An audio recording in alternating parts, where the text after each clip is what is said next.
know if I should film this. Okay. Hi everyone, my name is Angel and welcome back to my channel. Today's video is my March reading wrap up, so everything that I read in March, which wasn't much. I read a grand total of 3 books.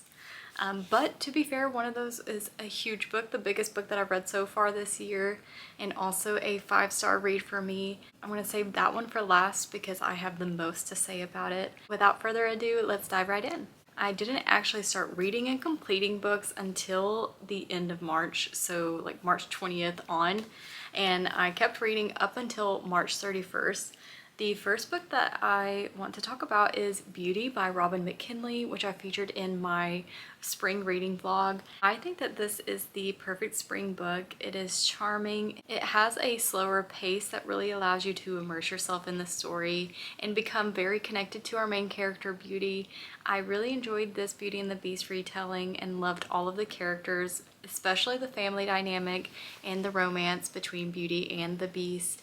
The Beast in this retelling is always kind and he's always looking out for Beauty. So I really appreciated that aspect. Beauty is her nickname and she doesn't really like her nickname. She doesn't feel like it fits her, but people still call her Beauty. And so she takes it upon herself to be very courageous and volunteer herself to go stay at this enchanted castle when her father comes back and says that either he or one of his daughters must go and stay at this castle with the Beast. So Beauty takes this courageous leap, volunteers herself to go and stay at the castle, and that's when the romance starts. And we can tell that the castle is enchanted in some way. Of course, we have the Beast, but we also have invisible staff taking care of Beauty and making sure the house is in order. I really enjoyed this one and gave it 4 out of 5 stars. The next book I read on a whim. I watched Darling Desi's new spring video and she recommended this series, so of course I had to check it out. That is The Unselected Journals of Emma M. Lyon by Beth Brower. I read the first volume and I loved it. This is so charming and witty. It is, as the title suggests, the journal of Emma M. Lyon. So she is writing about her life, and at the start of this story she has returned to her London neighborhood of St. Crispian's in 1883. So we get to see life from Emma's perspective and all these characters, how she views them, and it makes for such a charming and witty read.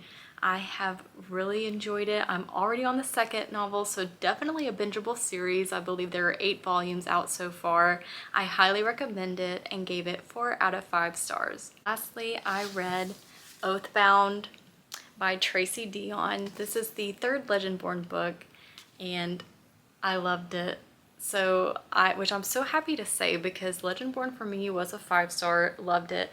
Bloodmarked, the sequel, unfortunately was not as good as Legendborn to me, so I gave it 4 stars, but Oathbound, this brings it back up. This is 5 stars, loved, and it is huge, but it needs all of those pages. Absolutely needs them.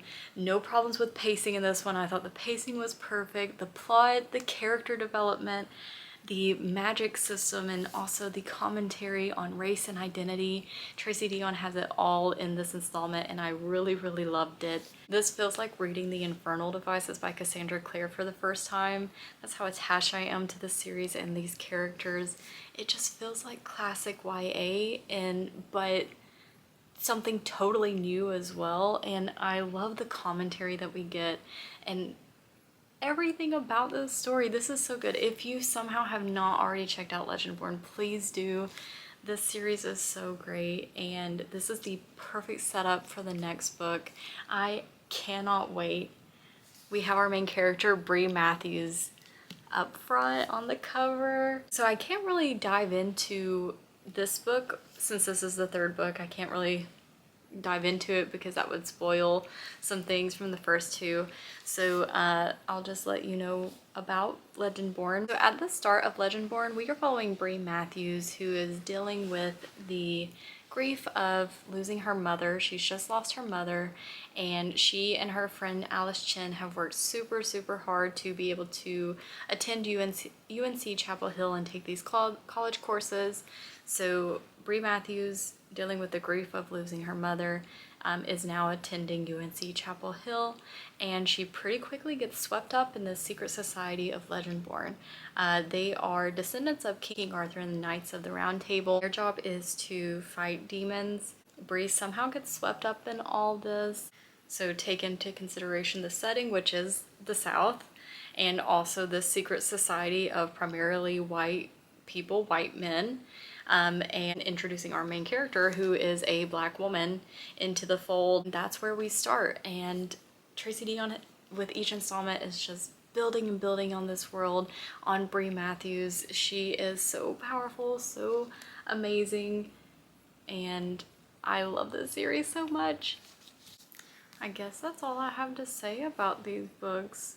Even though I did not read much this month, I did well about my reading goals. So we have Beauty, which was on my spring TBR, read that, and also read my most anticipated release of the year, Oathbound. So very excited about that. 2 books that I did want to read this year, read at the start of the year, which is perfect. I feel like I ramble about the series so much, but it is just so good. I mean, we have this young character tackling racism and all these other things that have just been put on her that shouldn't be, but now she has to deal with all of it.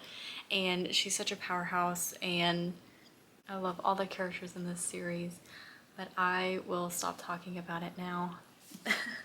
I hope you had a great reading month. Thank you so much for watching this video. Have a great day.